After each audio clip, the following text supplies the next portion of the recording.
अस्सलाम वालेकुम दोस्तों, उम्मीद करता हूँ आप खैरियत से होंगे। इस वीडियो में हम डिस्कस करेंगे कि अगर आप क्यूसी इंजीनियर है, अगर कंक्रीट क्यूब फेल हो गया 28 डेज़ के बाद कंप्रेसिव स्ट्रेंथ अचीव नहीं होगी तो इसके बाद आपने क्या करना है। ठीक है, अगर आप क्यूसी इंजीनियर हो किसी प्रोजेक्ट पे, अगर 28 डेज़ बाद अगर आप कंप्रेसिव स्ट्रेंथ फेल हो जाए तो आपने क्या करना है। इंटरव्यू में भी आपके से ये पूछ सकता है कि अगर 28 डेज़ बाद कंप्रेसिव स्ट्रेंथ अचीव ना हो जाए तो क्या करोगे फर्दर। ठीक है, अगर आप चैनल पे नए हैं तो काइंडली सब्सक्राइब कर दें। हम मज़ीद QC related, civil engineering related videos upload करते रहेंगे। स्टार्ट करते हैं हम। If a concrete cube fail in 28 days compressive strength then follow the step. ठीक है, अगर इन केस आपके 28 डेज़ के बाद आपका टेस्ट फेल हो गए, कंप्रेसिव स्ट्रेंथ अचीव नहीं हो गई, तो आपने क्या करना है, ये स्टेप्स फॉलो करने हैं। वेरीफाई रिजल्ट, क्या करना है आपने, सबसे पहले double check the testing procedure, equipment, calibration and handling of the cubes to rule out errors. ठीक है, सबसे आपने क्या करना है, जो टेस्टिंग प्रोसीजर आपने किया है ना, वो चेक करनी है आपने, प्रोसीजर को आपने चेक करना है, इक्विपमेंट को आपने चेक करना है, उनके कैलिब्रेशन को चेक करना है कि कई जो इक्विपमेंट टेस्ट के दौरान यूज़ हुई है उसमें तो इशू नहीं है। कैलिब्रेशन आपने क्या करना है, उसकी करनी है ताकि उसमें एरो का पता लग जाए। ठीक है, तब भी आपकी जो क्यूब्स है ना, उसको क्यूब को भी देखना है कि उस क्यूब की क्वालिटी क्या है, उसमें कोई डिफेक्ट्स तो नहीं है, एरर्स नहीं है उसमें। ठीक है, उसके बाद आपने क्या करना है, कंडक्ट नो एनडीटी, जिसको एनडीटी कहते हैं, नॉन डिस्ट्रक्टिव टेस्ट। आपने क्या करना है, नॉन डिस्ट्रक्टिव टेस्ट भी करना है, बगैर तोड़े टेस्ट। नॉन एनडीटी का मतलब क्या है, नॉन डिस्ट्रक्टिव टेस्ट का मतलब है बगैर तोड़े। आपने किसी चीज़ को, किसी ऑब्जेक्ट को तोड़ना नहीं है। Perform test like rebound hammer test. ठीक है, और ultrasounding pulse velocity test on the actual concrete structure to assess in situ strength. ठीक है, इसका मतलब ये है ना कि आपने क्या करना है, नॉन डिस्ट्रक्टिव टेस्ट परफॉर्म करना है, जो कि होता है रिबोन हैमर टेस्ट होता है, और अल्ट्रासोनिक पल्स वेलोसिटी टेस्ट। ठीक है, आपने एग्जांपल जो कंक्रीट की एग्जांपल, एक स्लैब की आपने क्या कर दी, कंक्रीट किए हैं, 28 डेज के बाद उसके कंक्रीट की जो क्यूब्स है, सिलेंडर है, उसका रिजल्ट आ गया, तो वो जो रिजल्ट था वो अचीव नहीं हुआ। ठीक है, मतलब कंप्रेसिव स्ट्रेंथ अचीव नहीं होगी उसकी। तो आपने क्या करना है, उस स्लैब की क्या करनी है, नॉन डिस्ट्रक्टिव टेस्ट परफॉर्म करना है, रिबॉन हैमर टेस्ट और अल्ट्रासाउंडिंग टेस्ट।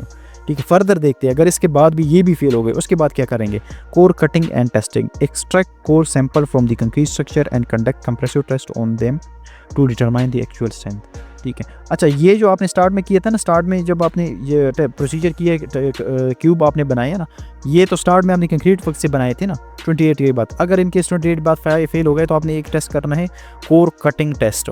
कोर कटिंग टेस्ट भी आपने करना है, और वहाँ से आपने उस स्लैब से, जिस तरह स्लैब की मैंने एग्जांपल दी, तो आपने उस क्या करना है, स्लैब से वहाँ से कोर कटिंग निकालनी है, कोरें निकालनी है। उसके बाद आपने उसी कोर की आपने क्या करना है, कंप्रेसिव स्ट्रेंथ तो चेक करनी है कि एक्चुअल इसकी क्या स्ट्रेंथ है।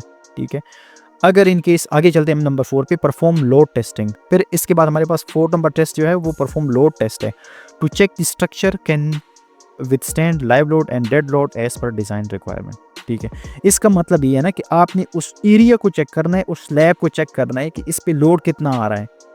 ठीक है, इस पे लाइव लोड और डेड लोड कितना आना है, ये स्ट्रक्चर का पर्पस क्या है, किस लिए बनाया गया है।